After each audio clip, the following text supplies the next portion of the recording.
بودیم ولی این که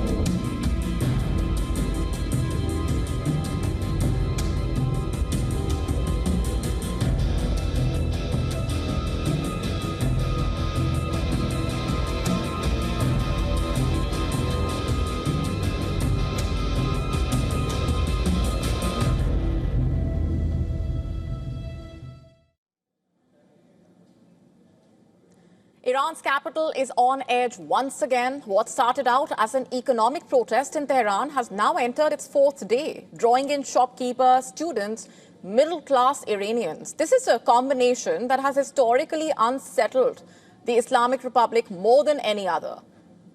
And it fell to Iran's president, Masoud Pezeshkian, to acknowledge what had been echoing through Tehran's streets for days. The regime, he said, would do well to listen. What exactly are the protests about, you ask? They are driven by the soaring inflation, a collapsing currency, shortages of water and power, and a growing sense that life is becoming unaffordable for the ordinary people. The demonstration started out quietly on Sunday in Tehran's largest mobile phone market. Shopkeepers had shuttered their businesses in protest, and by Tuesday, the unrest had spread, with students at least 10 universities joining in, chanting slogans that were beyond just about economics. Calls for azadi, meaning freedom, once again rang out throughout Tehran.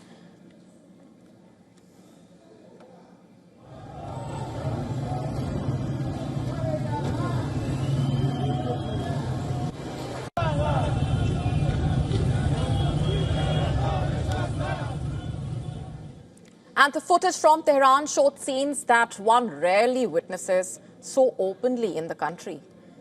In fact, in one viral video, widely compared to the Tiananmen Square tank man, a lone protester is seen lying on the ground, blocking the black-clad riot police on motorcycles. And moments later, rights groups say he was beaten up. Protesters are heard declaring, Iranians will die but will not accept humiliation, quote unquote.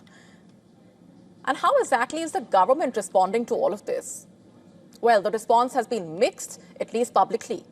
Iran's prosecutor general has said the protests were legitimate so long as they remained peaceful, but he also warned that any attempt to create insecurity would be met with a decisive response. And soon after, Tehran fell unusually quiet. Authorities announced a last-minute bank holiday, citing cold weather and energy shortages.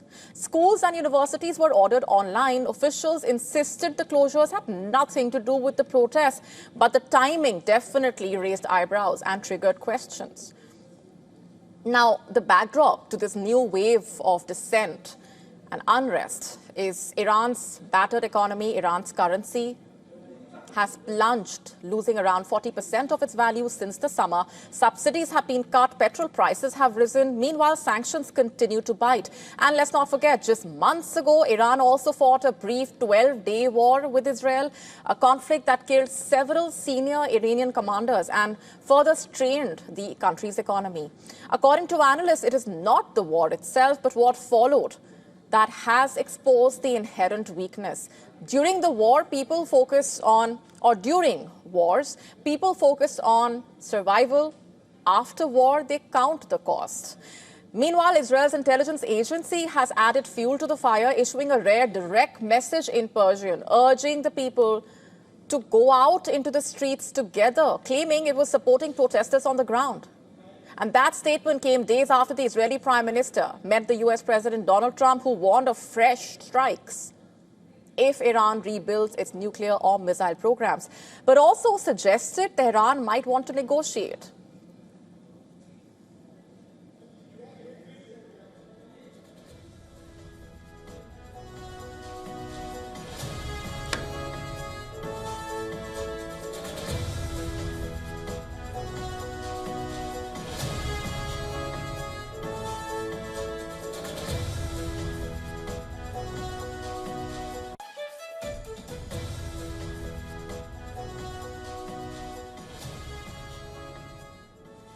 The president has now said he will meet representatives of the protesters, an unusual move some see as a sign of flexibility, others see it as vulnerability, but his power is limited. While he is Iran's top elected official, the security forces ultimately answer to the country's supreme leader, Ayatollah Ali Khamenei. And experts warn the regime still possesses a highly organized and technologically sophisticated repression apparatus, one that relies on surveillance, internet shutdowns, and arrests. And Iran has seen waves of protests before, in 2009, in 2019, and most recently in 2022, after the death of Mahsa Amini. Each was met with force. And this time the numbers remain smaller, the demonstrations are concentrated, and there is no single leader. But analysts warn that the dangerous mix of economic desperation, post-war gloom, pointing to the fact that the regime may be weaker than it appears. And for now, Tehran is waiting. Whether these protests fade or ignite something larger may depend on what comes next. And earlier, we were joined by Yousef Jalali, journalist from Tehran, who has been tracking those details and developments very closely on the ground. Take a look. The demonstrations entered into the fourth day. It began on Sunday following a significant surge in the dollar rate, which was traded at around 1.45 million to the Iranian rial. And this led to frustration with how the Iranian government manages the economic crisis in the country. To stay up to speed with the latest news, download the WION app and subscribe to our YouTube channel.